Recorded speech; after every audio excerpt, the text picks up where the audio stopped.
السلام علیکم ورحمۃ اللہ وبرکاتہ۔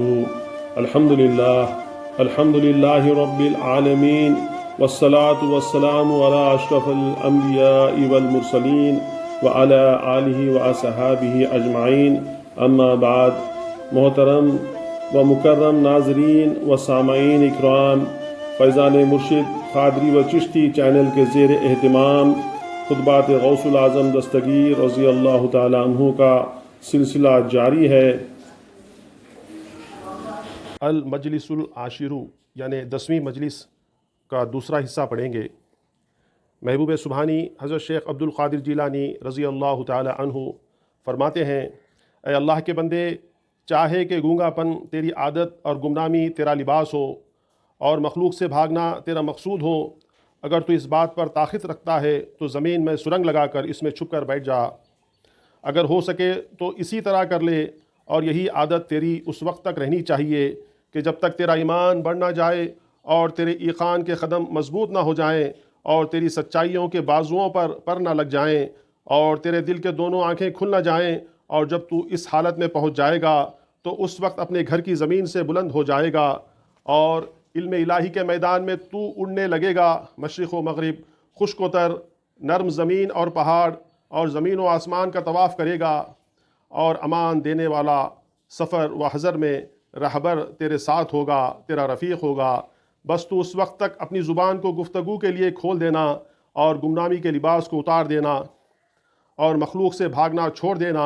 اور اپنی سرنگ کے خلوت خانے سے نکل کر ان کی طرف آ جانا۔ بس اب تو ان کے لیے دوا ہے کہ تو اپنے نفس میں نقصان نہیں پا سکتا، اور تو ان کی کمی اور زیادتی اور توجہ و بے توجہی اور ان کی تعریف و برائی کی پرواہ نہ کر۔ اس لیے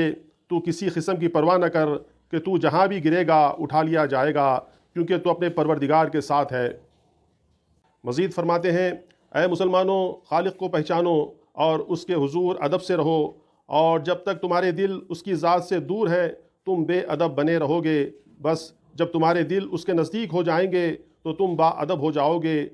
غلاموں کی بےہودہ بک بک بادشاہ کے سوار ہونے تک رہتی ہے، بس جب بادشاہ سوار ہو جاتا ہے تو غلاموں میں گونگا پن آ جاتا ہے اور با ادب ہو جاتے ہیں، کیونکہ وہ اب بادشاہ کے قریب ہے اور ان میں ہر ایک گوشے کی طرف بھاگنے لگتا ہے، اور مخلوق کی طرف منہ کرنا بینہ اللہ تعالیٰ کی طرف سے پشت کرنا ہے۔ اور تجھے کبھی فلاح اور نجات حاصل نہیں ہو سکتی کہ جب تک تو دوستوں سے علیحدہ نہ ہو جائے اور اسباب سے قطع تعلق نہ کر لے،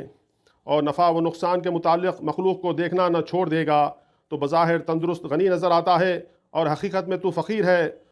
تم بظاہر زندہ نظر آتے ہو اور حقیقت میں مردہ، اور تم بظاہر موجود ہو اور حقیقت میں معدوم۔ یا اللہ تعالیٰ کی ذات سے بھاگنا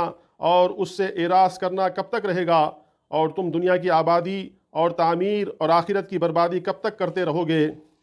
اور تم میں سے ایک کے پاس ایک ہی تو دل ہے، پھر اس سے دنیا اور آخرت دونوں کے ساتھ کس طرح محبت کر سکتے ہو، اور اس میں خالق و مخلوق دونوں کیسے سمائیں گے؟ تو یہ بات ایک حالت ایک دل میں کس طرح حاصل ہو سکتی ہے؟ یہ دعویٰ تو بالکل جھوٹا ہے، کیونکہ حضور نبی کریم صلی اللہ علیہ وسلم کا فرمان ہے، الکذب مجانب الایمان، یعنی جھوٹا ایمان سے دوری رکھنے والا ہے۔ تو ہر برتن سے وہی چھلکتا ہے جو اس میں موجود ہو، اور تیرے اعمال تیرے عقائد کی دلیل ہے، تیرا ظاہر تیرے باطن پر دلیل ہے، اور اس لیے کہ ایک بزرگ نے فرمایا، الظاہر عنوان الباطن، یعنی تیرا ظاہر تیرے باطن کا عنوان ہے۔ تیرا باطن اللہ تعالیٰ اور اس کے خاص بندوں کے نزدیک ظاہر ہے، اور جب ان خاصان خدا میں سے کوئی تیرے ہاتھ لگ جائے تو ادب سے ان کے سامنے کھڑا رہ اور توبہ کر، اور ان سے ملاقات کرنے سے پہلے اپنے گناہوں سے توبہ کر، اور ان کے سامنے اپنے آپ کو کم تر سمجھ اور عاجزی کو اختیار کر۔ جب تو صالحین اور خاصان خدا کے لیے عاجزی اختیار کرے گا تو بس تو نے اللہ تعالیٰ کے لیے عاجزی اختیار کی۔ جو شخص عاجزی کو اختیار کرتا ہے تو اللہ تعالیٰ اس کو بلندی عطا فرما دیتا ہے،